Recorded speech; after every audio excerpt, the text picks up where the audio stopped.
मैं हामला नहीं हो रही थी, इसलिए आज डॉक्टर के पास गई। डॉक्टर ने मेरे शौहर को बाहर बैठने के लिए कहा और अंदर से कमरे को कुंडी लगा दी। लाइट बंद की, मैं मां नहीं बन पा रही थी, इसलिए मेरा शौहर मुझे डॉक्टर के पास लेकर गया। डॉक्टर ने मेरा चेकअप करते करते मुझे welcome to my new brand video, अस्सलाम वालेकुम रहमतुल्लाहि व बरकातहू। नाज़रीन, एक बार फिर आपकी खिदमत में बहुत ही कमाल की वीडियो पेश करके आपको खुश आमदीद कहती हूँ। वीडियो को आखिर तक जरूर सुनिएगा। मैं अस्पताल की मीटिंग एरिया में अपने शौहर के साथ बैठी थी और बेहद परेशान थी। मेरा शौहर मुझे घूर घूर के देख रहा था। मैंने उस पर एक नजर डालकर फौरन हटा ली। मुझे वहाँ पर बहुत बेचैनी सी महसूस हो रही थी जब से मैंने ये सुना था कि उस अस्पताल में एक मेल डॉक्टर इलाज करता है। मैं कैसे किसी मर्द से ऐसा इलाज करवा सकती थी? मैं इस उलझन में शिकार थी कि न जाने वो मुझसे कैसे कैसे सवाल करेगा, क्या कहेगा और मुझसे क्या जवाब दे पाऊंगी। मैंने अपने शौहर से कहा भी था कि वो मेरा इलाज किसी लेडी डॉक्टर से करवा दें, लेकिन वो कहने लगा कि मैंने सुना है इस डॉक्टर के हाथ में जादू है, इसने आज तक जितनी भी औरतों का इलाज किया है एक बार भी इससे नाकामी नहीं हुई है। लेकिन मैं तो बहुत परेशान थी। मैं अपनी इसी उलझन में उलझी हुई थी कि तभी नर्स वेटिंग रूम में आई और कहने लगी, मिसेस अकरम कौन है? मेरा शौहर कहने लगा कि ये मेरी बीवी है। मैंने अकरम का हाथ पकड़ लिया, वो भी मेरे साथ खड़ा हो गया। लेकिन नर्स ने कहा कि डॉक्टर सिर्फ पेशेंट को ही चेक करता है, पेशेंट के साथ किसी को भी अंदर जाने की इजाजत नहीं है। ये सुनकर तो मैं और भी ज्यादा नर्वस होने लगी थी। मैं चाहती थी कि अकरम मेरे साथ डॉक्टर के पास जाए। अकरम ने मुझसे अपना हाथ छुड़वाया और मुझे समझाने लगा कि जाओ, डॉक्टर की हर बात को ध्यान से सुनना और उसे सही सही जवाब देना। घबराने की कोई जरूरत नहीं है। लेकिन मैं बहुत परेशान थी। जो बात मैं एक लेडी डॉक्टर से कर सकती थी, किसी भी मेल से नहीं कर सकती थी। मुझे तो ये समझ नहीं आता था कि आखिर गायनेकोलॉजिस्ट के तौर पर किसी मेल का औरतों का इलाज करना कहाँ तक सही है। हालांकि बड़े बड़े शहरों में ये बातें गलत नहीं समझी जाती थी, लेकिन मैं गांव से थी। लेकिन अब शादी के बाद अकरम के साथ शहर रहने लगी थी, लेकिन मेरा ताल्लुक गांव से ही था, इसलिए मैं बेहद झिझक रही थी। मैं उस नर्स के साथ डॉक्टर के रूम तक पहुंची। नर्स मुझे डॉक्टर के रूम के अंदर ले गई। सामने डॉक्टर को देखकर मैं कुछ हैरान सी हुई थी। उसके बारे में मेरे शौहर ने कहा था कि वो एक बहुत ही बुजुर्ग डॉक्टर है, आज तक उसके हाथ से कोई भी केस खराब नहीं हुआ। मेरे ख्याल से तो डॉक्टर को काफी उम्र दराज होना चाहिए था, लेकिन वो तो नौजवान सा डॉक्टर था, यही कोई अकरम की उम्र का ही था। मुझे देखकर उसने मुझे सामने कुर्सी पर बैठने का इशारा किया। जैसे ही मैं उसके सामने बैठी तो उसने नर्स से कहा कि कमरे से बाहर जाओ, मुझे मरीज को चेक करना है। जैसे ही नर्स कमरे से बाहर जाने लगी तो डॉक्टर कहने लगा कि दरवाजा अच्छे से लॉक कर देना। ये सुनकर मेरा दिल और भी बेचैन हो गया था। नर्स ने मुस्कुराकर दरवाजा लॉक किया और वो कमरे से बाहर चली गई। पहले तो उस डॉक्टर ने मुझे सर से पैर तक बड़े गौर से देखा। फिर जो सवाल उसने मुझसे किया, मैं तो वो सुनकर ही शर्म से पानी पानी होने लगी थी। डॉक्टर कहने लगा, शादी को कितने साल हो गए? मैंने कहा 4। फिर पूछने लगा, शौहर से ताल्लुक बनाते वक्त खुश होती हो या नहीं? मुझे समझ नहीं आ रहा था कि मैं इस सवाल का क्या जवाब दूं। शर्म की वजह से मेरी नजर झुक गई थी। डॉक्टर ने अगला सवाल किया, हामला होने के लिए कब से दवाइयां का इस्तेमाल कर रही हो? मैंने कहा पिछले 2 साल से। तो डॉक्टर ने कहा कि इससे पहले तुम कभी उम्मीद से हुई हो? मैंने कहा कि शादी के 1 साल बाद ही मैं उम्मीद से हुई थी, लेकिन मैं इस बच्चे को जन्म नहीं दे पाई थी, क्योंकि वो बच्चा जन्म लेने से पहले ही मैंने जानबूझकर उसे सच छुपाया था। मैं डॉक्टर को नहीं बता सकती थी कि मेरा पहला बच्चा दुनिया में आने से पहले ही कैसे ही मेरे ही पेट में मार दिया गया था। मेरी बात सुनकर वो कहने लगा, अच्छा ठीक है। फिर थोड़ी देर बाद बोला कि आप सामने बेड पर लेट जाएं, मैं आपका चेकअप करना चाहता हूँ। ये सुनकर तो मेरे होश उड़ गए थे। मैंने कहा कि मैं यूं आपसे चेकअप नहीं करवा सकती। मेरी बात सुनकर कुछ देर तो वो मुझे देखता रहा और फिर मुस्कुराने लगा और कहने लगा, क्यों, क्या हुआ? आप नहीं जानती थी कि आप एक मेल डॉक्टर से अपना इलाज करवाने आई हैं? मुझे लगा जैसे उसके लफ्जों में तंज था। मैंने कहा कि आपको यहाँ पे एक लेडी डॉक्टर को भी रखना चाहिए था। वो कहने लगा कि अब आप मुझे सिखाएंगे कि मैंने अपने मरीज को कैसे देखना है और कैसे नहीं, और मुझे क्या करना चाहिए और क्या नहीं। वो कहने लगा, यहाँ आने वाली हर औरत का मैं ही चेकअप करता हूँ, उनमें से तो कभी किसी को कोई एतराज नहीं हुआ। अगर आपको इतना ही एतराज था तो आपको यहाँ आना ही नहीं चाहिए था। आप बेकार में मेरा टाइम खराब कर रही हैं। ये कहते ही डॉक्टर ने सामने रखी टेबल पर बेल बजाई और वो नर्स कमरे के अंदर आ गई थी। शायद दरवाजे की चाबी बाहर ही लगी हुई थी, जिससे उसने लॉक खोला। डॉक्टर ने नर्स से कहा कि इनके शौहर को अंदर बुलाइए। कुछ देर बाद ही अकरम नर्स के साथ अंदर आया। डॉक्टर ने उसे भी सामने कुर्सी पर बैठने का इशारा कर दिया। डॉक्टर ने कहा कि आपकी बीवी मेरे साथ बिल्कुल भी तावन करने को तैयार नहीं है। ये कह रही है कि मुझे यहाँ पर एक लेडी डॉक्टर रखनी चाहिए थी। देखिए, अगर आपने मुझसे इलाज नहीं करवाना था तो मेरा टाइम जाया करने की क्या जरूरत है? ये सुनकर अकरम ने मुझे गुस्सीली नजरों से देखा था। डॉक्टर कहने लगा कि आप इनको साथ वापिस ले जा सकते हैं। पहले आप अपनी बीवी का मन बनाएं कि इससे अपना इलाज मुझसे करवाना है या नहीं। जब ये दिल से राजी हो जाए तो फिर आप लेकर लेकर आ सकते हैं। ये सुनकर अकरम ने मुझे गुस्से से उठने का इशारा किया। मैं खामोशी से नजरें झुकाए कमरे से बाहर निकल आई। वापसी के पूरे रास्ते ड्राइव करते हुए अकरम मुझे यही बातें सुनाता रहा कि पिछले 4 सालों से मैं तुम्हारा बहुत इलाज करवा चुका हूँ, लेकिन तुम हामला नहीं हो पा रही हो और हर जगह से मुझे मायूसी हुई है। इस डॉक्टर की गारंटी है कि इसके इलाज से औलाद गारंटी से होती है और केस कभी भी खराब नहीं होता, इसलिए मैं तुम्हें यहाँ लेकर आया था, लेकिन तुम्हारे तो नखरे शुरू हो गए हैं। आखिर चाहती क्या हो तुम? देखो, अगर तुम्हारी यही हरकतें रही तो मैं तुम्हें ज्यादा दिन बर्दाश्त नहीं करूंगा। मैं तुम्हें अपनी जिंदगी से निकाल दूंगा। मुझे हर सूरत में अपने खानदान के लिए वारिस चाहिए और तुम जानती हो कि मुझे एक बच्चे की सख्त जरूरत है। मुझे इसी साल अपने खुद की औलाद चाहिए। अकरम के मुंह से ये बातें सुनकर मैंने तड़प कर अकरम की तरफ देखा। मैंने कहा, अकरम, शादी के कुछ ही महीने बाद में उम्मीद से हो गई थी। उस वक्त आपने मेरे साथ वो जुल्म क्यों किया? आपने क्यों मेरा हमल जाया करवाया? सारी खराबी इसी वजह से हुई। अगर मैं बच्चे को जन्म नहीं दे पा रही तो इसमें आपकी गलती है, मेरी नहीं। और अब आप चाहते हैं कि मेरा इलाज एक मेल डॉक्टर करे।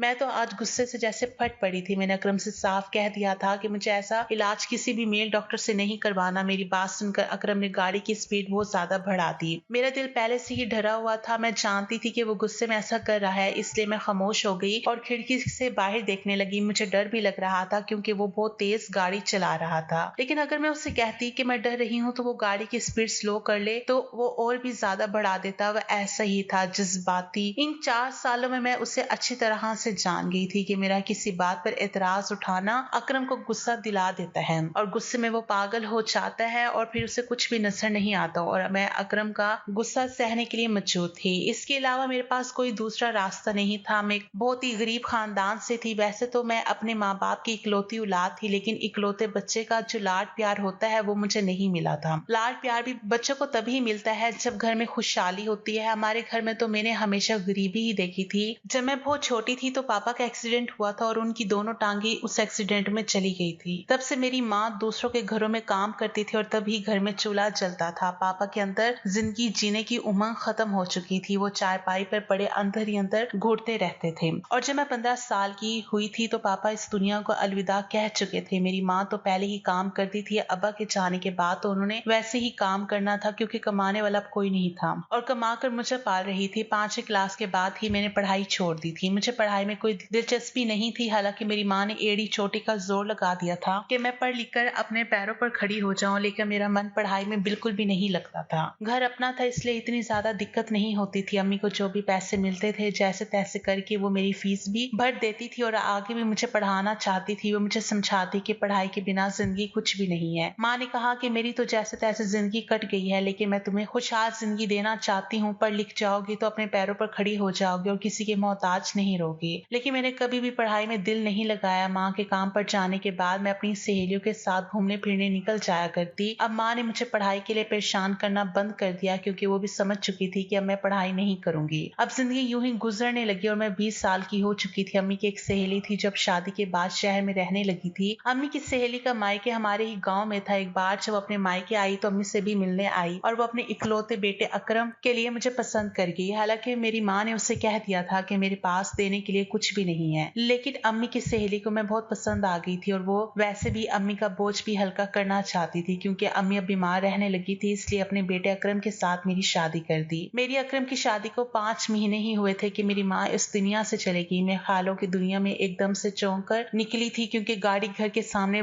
बड़ी जोर की ब्रेक लगने पर रुकी थी। मेरा सर सामने बोर्ड से टकराते टकराते बचा था। मेरे उतरने से पहले ही अकरम गाड़ी से उतरा और गाड़ी का दरवाजा बड़ी जोर से बंद कर दिया और घर के दरवाजे का ताला खोलने लगा। ये देखकर मैं समझ गई थी कि आज फिर मेरी शामत है। मुझे तो ये इंसान कोई दिमागी मरीज लगता था। जब से मेरी शादी हुई थी मुझे जिंदगी में कोई खुशी नसीब नहीं हुई थी। मुझे ये बात समझ ही नहीं आती कि कब कोई बात इस इंसान के मिजाज के खिलाफ हो जाएगी और ये मेरी जिंदगी को जहान्नुम बना कर रख देगा। जैसे ही मैं घर के अंदर दाखिल हुई उसने मुझे बाजू से दबोच कर पकड़ा और घसीटने के अंदाज से कमरे में ले गया। मुझे बेड पर लाकर गिरा और कहने लगा, बहुत ज्यादा जुबान चलानी आ गई है तुम्हें मेरे सामने। तुम जानती हो कि मुझे बहस पसंद नहीं है, ये बात तुम अच्छी तरह जानती हो, फिर भी आज माफ कर रहा हूँ। आगे से मेरे सामने तमीज के साथ पेश आना। और एक बात मेरी कान खोलकर सुन लो, मैं कल तुम्हें दोबारा उस डॉक्टर के पास लेकर जाऊंगा और तुम खामोशी से उसे चेकअप करवाओगे जिस कदर गुस्से से अकरम से कह रहा था। मैं जानती थी कि अगर मैं उसकी बात से इनकार किया तो वो मेरे मुंह पर थप्पड़ों की बारिश कर देगा। वह ऐसे ही था, जिद्दी, जुनून। गुस्से में उसे कुछ भी दिखाई नहीं देता था, इसलिए मैंने भी अपनी जुबान बंद रखी और कुछ भी नहीं कहा। अगले दिन वो मुझे उसी डॉक्टर के पास दोबारा ले गया। जब मैं उस डॉक्टर के कमरे में गई तो वो मुझे देखकर तन से मुस्कुराने लगा था, फिर कहने लगा बेड पर लेट जाओ। मैं उस बार खामोशी से लेट गई। उसके बाद जब उसने कमरे की लाइट बंद की तो मेरे होश उड़ गए थे। मैं सोचने लगी कि ये कौन सा चेकअप था जो ये लाइट बंद करके मेरे साथ करना चाह रहा था। मैंने कहा कि आपने लाइट क्यों बंद कर दी? वो कहने लगा मेरे इलाज का यही तरीका है। ये कहकर डॉक्टर मेरे पास आ गए। इस कमरे में हल्की हल्की सी रोशनी थी, वो भी शायद खिड़की से आ रही थी। मेरा दिल बुरी तरह से घबरा रहा था और मेरे दिल की धड़कनें बहुत तेज थी। अब वो मेरे बहुत करीब आ चुका था। और फिर उसके बाद जब मेरी शादी अकरम से हुई, वो दोनों माँ बेटा ही थे। अकरम का ना कोई भाई था और ना बहन। उसके पापा भी जिंदा नहीं थे। मेरी सास बहुत अच्छी थी, लेकिन अकरम का रवैया मेरे साथ ऐसा था कि कभी आग तो कभी पानी। उसके मिजाज से मैं परेशान होकर रह गई थी। कभी कभी तो मेरी बड़ी से बड़ी बात को भी नजरअंदाज कर जाता और कभी कभी जरा सी बात पर भी लड़ने झगड़ने लगता। जब तक मेरी सास जिंदा थी वो अकरम से मेरी खातिर लड़ जाती थी। कहती थी कि क्यों तुम इस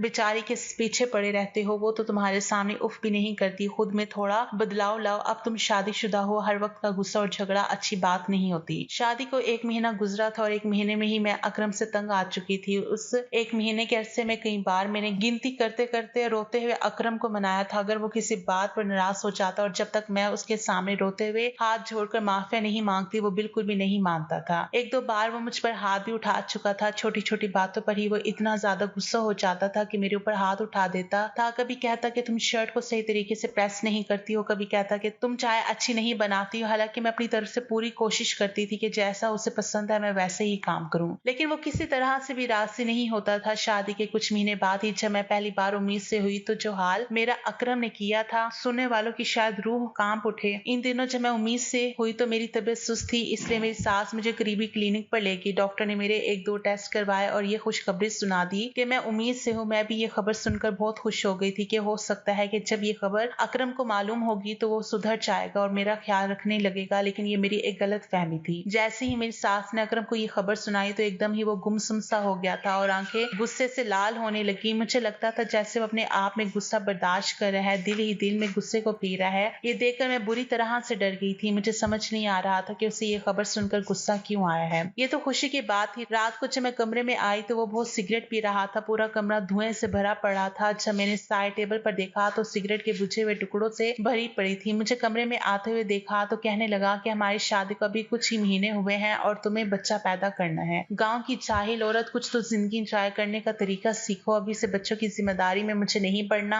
अकरम के मुंह से ये सब सुनकर मैं हैरान से रह गई थी। मैंने कहा अकरम ये तो अल्लाह की देन है और अल्लाह की मर्जी से ही होता है, मेरे चाहने ना चाहने से नहीं हो सकता। मेरी बात सुनकर अकरम कहने लगा लेकिन मेरी औलाद मेरे कहने से ही पैदा होगी, अल्लाह की मर्जी नहीं चलेगी। जब मैं चाहूंगा तब वो दुनिया में आएगी और जब मैं नहीं चाहूंगा तो कोई भी उसे दुनिया में नहीं ला सकता। अकरम की जबान से ऐसे लफ्ज सुनकर मुझे बहुत बुरा लगा था। वो कहने लगा कि अभी मुझे कोई बच्चा नहीं चाहिए, मैं 2 साल अपनी शादी को एंजॉय करना चाहता हूँ। कल मैं तुम्हें अस्पताल ले जाऊंगा और तुम्हारा अबॉर्शन करवा दूंगा। ये सुनकर मैंने अचानक अकरम की तरफ देखा था। मैंने कहा अकरम मैं ये सब नहीं करवाऊंगी, ये तो एक गुनाह है। जो बच्चा दुनिया में आया ही नहीं, मैं भला दुनिया में आने से पहले ही उसकी जान कैसे ले सकती हूँ? मैं इस बच्चे को जन्म देना चाहती हूँ। अकरम गुस्से से कहने लगा तुम कौन होती हो इस बात का फैसला करने वाली? मेरी औलाद है, इसका फैसला भी मैं ही करूंगा। मुझे इसे अभी इस दुनिया में नहीं लाना। ये कहने के बाद उसने लैंप बंद किया और सो गया। पूरी रात मुझे नींद नहीं आई कि न जाने वो क्या करेगा। सुबह अकरम के उठने से पहले ही मैं उठकर कमरे से बाहर निकल गई। मैंने सारी बात अपनी सास को बता दी। अकरम कमरे से बाहर आया और मुझे अस्पताल ले जाने के लिए कहा तो मेरी सास कहने लगी कि अकरम वो कहीं नहीं जाएगी और खबरदार जो तुमने बच्चे को खत्म करने के बारे में भी सोचा तो। अकरम ने मुझे गुस्से से देखा था। मैं सहम कर अपनी सास के पीछे छुप गई थी। वो गुस्से से मुझे घूरता हुआ बाहर चला गया। 3 दिन तक वो घर नहीं आया था। मुझे अकरम की फिक्र सताने लगी थी क्योंकि गुस्से में वो अंधा हो जाता था और कुछ भी कर गुजरता था। मेरी सास मुझे तो कुछ भी नहीं कह रही थी लेकिन वो भी परेशान लग रही थी। 3 दिन बाद अकरम आया तो तब भी उसकी आंखें गुस्से से लाल थी। उसने खाना रखा तो उसने प्लेट उठाकर जमीन पर फेंक दी। कहने लगा मेरी नजरों से दूर हो जाओ, मुझे अपनी शक्ल भी मत दिखाओ। मेरी सास भी ये सब तमाशा देख रही थी और मुझे कहने लगी कि जाओ तुम कमरे में चली जाओ। मैं अपने कमरे में चली गई और फूट फूट कर रोने लगी। मेरी सास अकरम को बड़े प्यार से समझा रही थी लेकिन वो बिल्कुल खामोश था। मैं जानती थी कि इसकी खामोशी का मतलब क्या है। मैं सोच चुकी थी कि मैं अब उसकी बात पर कोई इतराज नहीं करूंगी। इसकी औलाद है, चाहे जिंदा रखे या मार डाले, जब मुझे जिंदगी यही अकरम के साथ गुजारनी है तो फिर मैं अकरम के साथ लड़ झगड़ कर जिंदगी नहीं गुजार सकती। जैसे अकरम कमरे में आया, इससे पहले कि मैं उससे ये सब कहती कि वो जो चाहता है कर ले, लेकिन उसने तो मेरी बात ही नहीं सुनी। उसने मुझे जमीन पर धक्का दिया और फिर मेरे पेट पर जोर जोर जोर से लाते मारने लगा। मैं चीखती रही, चिल्लाती रही, कहने लगा कि मैंने बहुत आसानी से इस झंझट को खत्म करवाना चाहा था, लेकिन तुम भूल गई कि तुम मुझसे जिद करोगी तो तुम्हारा यही हाल होगा। अब मैं ऐसे ही इस झंझट को खत्म कर दूंगा। मेरी सास मेरी चीख सुनकर दरवाजा बचाने लगी। मेरी चीखों से पूरा कमरा दहल उठा था और मेरी चीखों को सुनकर वो परेशान हो रही थी और रो रो कर दरवाजा बचा रही थी। अकरम से मिन्नतें कर रही थी कि अकरम प्लीज दरवाजा खोल दो, ये जुल्म मत करो। लेकिन अकरम ने कमरे का दरवाजा नहीं खोला और उसने मुझे इतना मारा कि मैं बिल्कुल बेजान हो चुकी थी। मेरी चीखें इतनी तेज थी, आस पड़ोस के कई घर मेरी चीखें सुन रहे थे। मेरी सास कमरे के बाहर खड़ी रो रही थी और कमरे का दरवाजा बचा रही थी। अकरम से कह रही थी कि अकरम खुदा के लिए जुल्म मत करो, दरवाजा खोलो, ये तुम क्या कर रहे हो। लेकिन अकरम ने दरवाजा नहीं खोला जब तक कि उसने मेरे अंदर नन्हे मुन्ने से वजूद को खत्म ना कर दिया। मेरी आंखों से आंसू बह रहे थे। अकरम ने कमरे का दरवाजा खोला और कमरे से बाहर चला गया। मेरी सास दौड़ती हुई मेरे पास आई, लेकिन मेरी हालत देखकर बुरी तरह से घबरा उठी थी। मुझे लग रहा था कि मैं आज ही मर जाऊंगी। मेरी सांस उखड़ने लगी थी। मेरी सास रोती हुई अकरम के पास गई और हाथ छोड़कर बोली, खुदा के लिए इसे अस्पताल लेकर चलो। लेकिन वो तो पत्थर बना बैठा हुआ था। मेरी सास ने फोन करके एम्बुलेंस को बुलाया और मुझे अपने साथ अस्पताल ले गई। 3 दिन मैं अस्पताल में रही और उसके बाद मैं घर वापस आ गई थी। अकरम ने मुझसे बिल्कुल ही बातचीत बंद कर रखी थी। मैंने भी अकरम से कोई बातचीत नहीं की थी। जो कुछ भी अकरम ने मेरे साथ किया था, मेरा दिल चाहता था कि मैं इस पत्थर दिल आदमी की शक्ल भी ना देखूं। आज अपनी गलती का बुरी तरह से एहसास हो रहा था कि मैं अपनी माँ की बात मानकर कुछ पढ़ लिख जाती तो मुझे ये दिन नहीं देखना पड़ता। मैं इस बंदे की शक्ल भी नहीं देखना चाहती थी। इसे छोड़कर मैं कहीं भी कोई छोटी मोटी नौकरी कर लेती और अपनी जिंदगी गुजार लेती। लेकिन अब मैं लाचार थी, इस आदमी के टुकड़ों पर पल रही थी। मेरे सर पर हाथ रखने वाला ना मेरा बाप था और ना मेरी माँ और ना ही मेरे पास पढ़ाई थी। और अकरम मेरी इसी मजबूरी का तो फायदा उठा रहा था। मेरी सास बहुत अच्छी थी, वही मेरा ख्याल रख रही थी, लेकिन वो भी बहुत बुरी हो चुकी थी और खुद भी कई बीमारियों से घिरी हुई थी। एक दिन अकरम खुद ही मुझसे बात करने लगा। मेरा दिल तो नहीं था कि मैं अकरम से बात करूं, लेकिन फिर मैंने अपने दिल को समझाते हुए अकरम से बातचीत करना शुरू कर दी। फिर इसके अलावा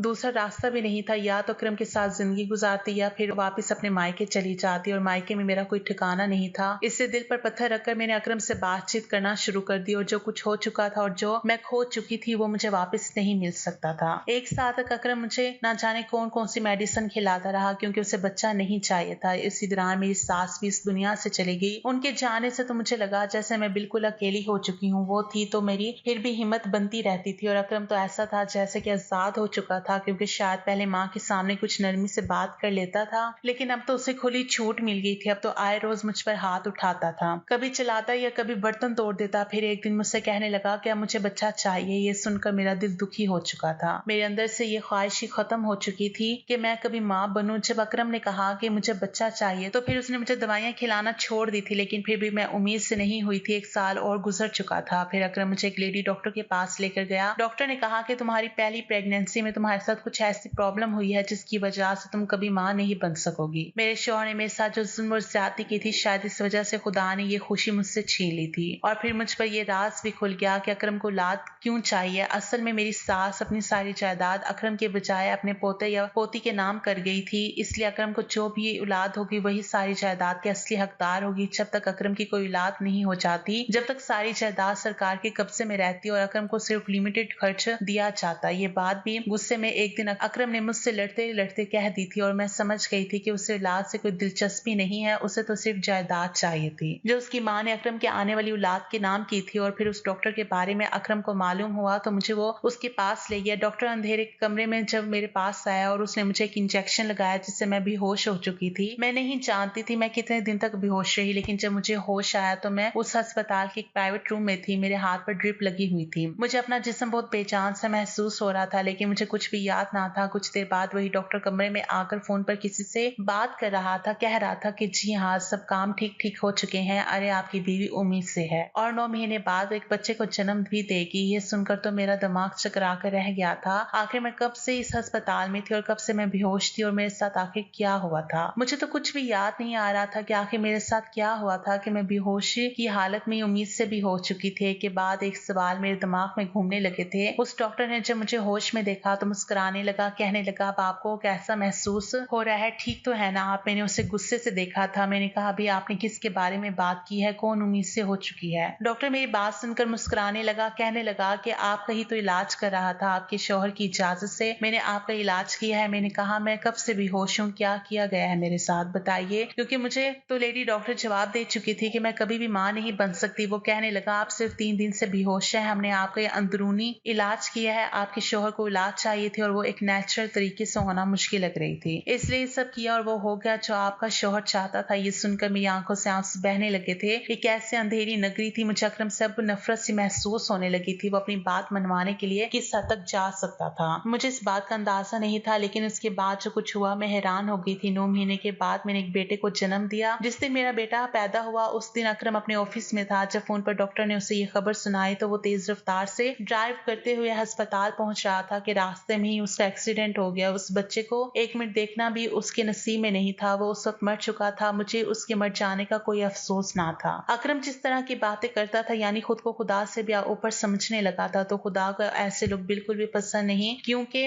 जिंदगी और मौत पर सिर्फ खुदा का हक है। ऐसे ही कुछ दावे अकरम भी कर रहा था कि वो जब चाहे अपने बच्चे को दुनिया में ला सकता है और जब चाहे उसे मार सकता है, लेकिन वो ये नहीं जानता था कि इंसान से बढ़कर जो है वो खुदा है। उसकी मर्जी के बिना एक पत्ता भी नहीं हिल सकता। मैंने अपने बेटे को कसकर सीने से लगा लिया था। अकरम की बॉडी को घर लाया गया और उसको दफन भी कर दिया गया, लेकिन मेरी आंख से एक आंसू भी नहीं निकला था। सब लोग ये समझ रहे थे कि मुझे अकरम की मौत का सदमा लग गया है, इसलिए मेरी आंख से आंसू नहीं गिर रहा है, लेकिन मुझे कोई सदमा नहीं लगा था। मुझे अकरम के जाने का कोई दुख नहीं था। अकरम के जाने के बाद जिंदगी धीरे धीरे अपने रास्ते पर आने लगी थी। मैं अपने बच्चे की परवरिश में दिलो जान से लग चुकी थी। मेरी सास ने मरने से पहले सारी प्रॉपर्टी अपने पोते या पोती के नाम कर रखी थी, जो अब कानूनी तौर से मेरे पास आ चुकी थी, और इतनी प्रॉपर्टी थी कि मैं जिंदगी भर भी बैठकर खाती तो आराम से मेरी जिंदगी कट सकती थी। मैंने अब अपने बेटे को ही अपने जीने का मकसद बना लिया था।